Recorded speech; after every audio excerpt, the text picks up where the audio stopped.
The internet is going crazy today, and before anything else, let's be clear that everything discussed here is alleged and based on publicly shared claims, with fair use noted in the description. I'm only connecting the dots, laying out the timeline, and leaving the judgment to you. With that said, let's get into it, because the online chatter and so-called receipts are getting louder, and the story being shaped doesn't match what the public believed for years. For a long time, Papoose was seen as the definition of loyalty, the devoted husband who stood by prison gates with flowers, carried groceries, and was praised as the rare good guy in hip-hop. The image was so carefully polished that it turned into a brand of its own. But as the saying goes, no surface stays perfect forever. Cracks start to show, and the reality underneath that picture-perfect narrative is allegedly far from what was ever seen on camera. According to sources close to the situation, the man who presented himself as a protector may have been very different behind closed doors, showing a side the public was never meant to witness.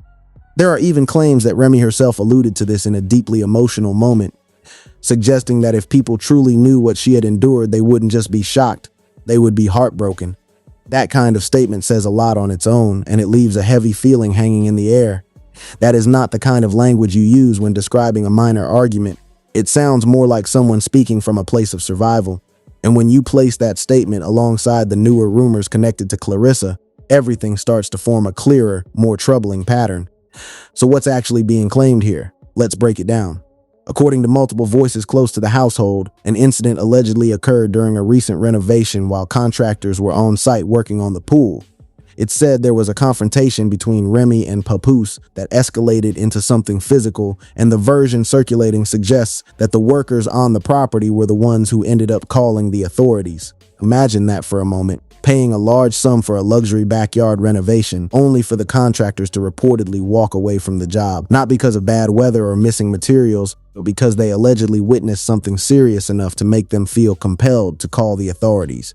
That detail alone raises eyebrows, and as the situation continues to unfold, another unsettling claim enters the picture involving Claressa, a highly decorated combat sports athlete who was reportedly seen arriving from a recent flight with visible bruising around both eyes. And almost immediately, a public explanation followed as if it had been waiting in the wings.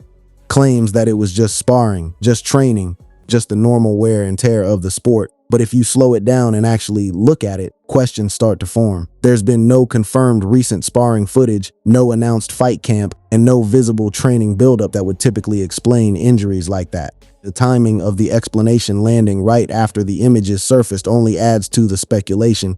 And then things shift again when you consider what Claressa herself reportedly mentioned in past interviews about the possibility of having children in the future with this same man. She reportedly made a half-joking, half-serious comment suggesting that any child from that relationship might inherit a hand problem from the father. And that's not something people just casually say without context. It raises questions, especially when viewed through a different lens. Humor is often used as a coping tool, a way to hint at things that are difficult to say outright. And in that light, the joke starts to feel less like a punchline and more like a crack in the image being presented. Now you're looking at two women from very different worlds and eras, one a respected MC who endured incarceration, public pressure, and the harsh realities of the rap industry, and the other a world-class athlete with her own highly visible career path. The other is an elite, world-class athlete with championship-level achievements across multiple weight classes, known for her dominance and precision inside the ring.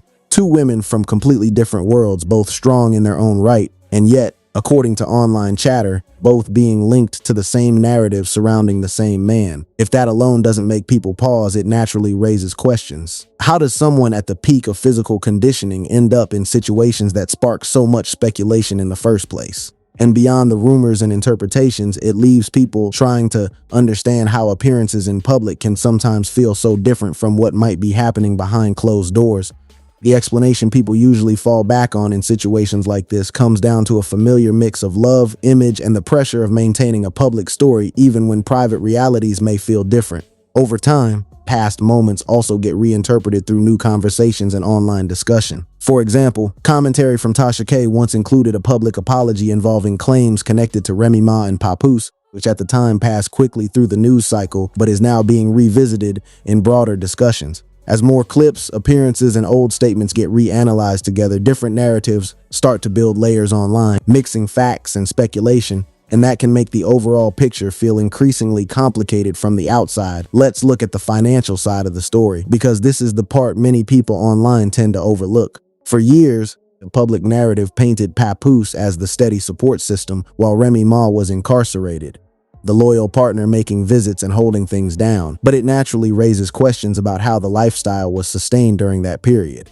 With limited visible mainstream income from traditional sources like touring, chart-topping releases, or major brand deals, people are left wondering how ongoing expenses such as housing, transportation, and legal costs were being covered. That gap between public perception and financial visibility is what has led to so much speculation and discussion online. The claim being shared suggests that the financial support during that period came primarily from Remy Ma, using her savings, credit, and earnings from before incarceration to keep the household stable, though these are still unverified online discussions rather than confirmed facts.